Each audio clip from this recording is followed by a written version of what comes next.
Guys നമുക്ക് ഇടയ്ക്കിടയ്ക്ക് പണിയിട്ടുന്ന ഒരു സംഭവമാണ്. നമ്മൾ വലിയ ആശിച്ച് മോഹിച്ചൊക്കെ നല്ല അടിപൊളി ഒരു ലിപ്സ്റ്റിക് ഷെയ്ഡ് വാങ്ങിയിട്ട് ആ ഒട്ടും തന്നെ മാച്ച് ആവാതെ ഇപ്പോൾ ഭയങ്കര വിഷമമാവും. അപ്പോൾ അങ്ങനെ എനിക്കും ഇടയ്ക്കിടയ്ക്ക് പണി കിട്ടാറുണ്ട്. അപ്പോൾ ഞാൻ വിചാരിച്ചത് എൻ്റെ സ്കിൻ ടോണിനുള്ളവർക്കെങ്കിലും യൂസ് ആവട്ടെ, നമുക്ക് കുറച്ചധികം ലിപ്സ്റ്റിക്കുകൾ ഇങ്ങനെ ട്രൈ ചെയ്ത് നോക്കാം. അപ്പം നിങ്ങൾക്ക് ഒരു ധാരണ ഉണ്ടാവും നിങ്ങൾക്ക് ഏത് ലിപ്സ്റ്റിക്ക് ചേരത്തില്ല എന്നൊക്കെ.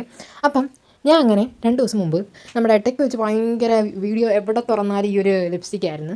അപ്പോൾ ആ ഒരു ഷെയ്ഡ് വാങ്ങിയിട്ടുണ്ട്. നമ്മുടെ NYBയുടെ 06 എന്ന് പറയുന്ന സ്പൈസി റെസ്റ്റ് എന്ന് പറയുന്ന ഒരു ഷെയ്ഡ് വാങ്ങി. അപ്പോൾ നമുക്ക് ഒന്ന് ട്രൈ ചെയ്ത് നോക്കാം. അപ്പോൾ എൻ്റെ ലിപ്സ് അത്യാവശ്യം നന്നായിട്ട് പിഗ്മെൻറ്റഡ് ആണ്. അപ്പം ഞാൻ ഫസ്റ്റ് തന്നെ ഒരു ലിബാം അപ്ലൈ ചെയ്തിട്ടുണ്ട്. വിഷ് കെയറിൻ്റെ ലിബാമാണ് അപ്ലൈ ചെയ്തത്. എൻ്റെ കുറച്ച് നാൾ മുമ്പൊന്നും എനിക്ക് ലിപ്സ്റ്റിക് എന്ന് പറയുന്നതിനോട് വലിയ താല്പര്യമുള്ള ആളല്ലായിരുന്നു. എന്നെ അടുത്തറിയാവുന്നവർക്കൊക്കെ അറിയാം. പിന്നെ ഏതോ ഒരു സമയത്ത് എനിക്ക് ലിപ്സ്റ്റിക് എന്ന് പറയുന്നത് ഭയങ്കര ക്രൈസ് ആയൊരു സംഭവമായി. പക്ഷേ എന്നും പറഞ്ഞാൽ ഞാൻ ഒരുപാട് വാങ്ങിച്ച് കൂട്ടുന്ന ഒരാളോ അല്ലെങ്കിൽ എപ്പോഴും അങ്ങ് അപ്ലൈ ചെയ്തുകൊണ്ട് നടക്കുന്ന ഒരാളൊന്നും അല്ല. ജസ്റ്റ് പുറത്ത് പോകുമ്പോൾ ഇട്ടുകൊണ്ടും അത്രയേ ഉള്ളൂ. അപ്പം പക്ഷേ എനിക്ക് ലിപ്സ്റ്റിക്കുകൾ വാങ്ങണമെന്ന് ആഗ്രഹമുള്ള സംഭവം എന്ന് വെച്ചാൽ നല്ല ക്യൂട്ടായിട്ടുള്ള പാക്കേജുകൾ ആയിട്ടുള്ള ലിപ്സ്റ്റിക്കാണ് എനിക്ക് വാങ്ങാൻ ആഗ്രഹം. അപ്പോൾ എന്നെപ്പോലെ പാക്കേജ് നോക്കി വാങ്ങുന്നവരുണ്ട്, ജസ്റ്റ് ഒന്ന് കമൻറ്റ് ചെയ്യണേ. എന്നിട്ട് പാക്കേജ് നോക്കി വാങ്ങിയിട്ട് ഇടയ്ക്ക് പണിയും കിട്ടാറുണ്ട്. ഒട്ടും ചേരാത്ത ഷെയ്ഡ് പോയി എടുത്തുകൊണ്ട് വരും. അതാണ് എൻ്റെ പരിപാടി. അപ്പോൾ നമ്മുടെ ഈ ഒരു ലിപ്സ്റ്റിക്ക് ഇട്ടപ്പോൾ എനിക്ക് വലിയൊരു രസമൊന്നും തോന്നിയില്ല. എന്തോ വാരി പൊത്തി വെച്ചേക്കുന്ന കണക്കാണ് തോന്നിയത്. ഇട്ട് കുറച്ച് കഴിഞ്ഞപ്പം പക്ഷേ എനിക്ക് സെറ്റായിട്ട് തോന്നി.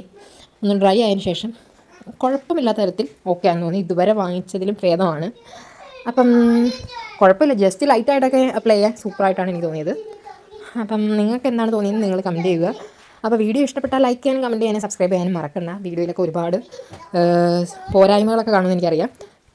അപ്പോൾ എന്തൊക്കെയാണെന്ന് നിങ്ങൾ എന്നെ പറഞ്ഞാൽ മതി, അതൊക്കെ ശരിയാക്കാൻ നോക്കാം. അപ്പോൾ ഞാൻ കുറച്ച് നാളെ ആയിട്ടുള്ള ഈ യൂട്യൂബ് ചാനൽ തുടങ്ങിയിട്ട് നിങ്ങളുടെയൊക്കെ സപ്പോർട്ട് വേണം. അപ്പം അടുത്ത ഏത് ലിപ്സ്റ്റിക്ക് ട്രൈ ചെയ്യണമെന്ന് ജസ്റ്റ് ഒന്ന് കമൻറ്റ് ചെയ്യണേ.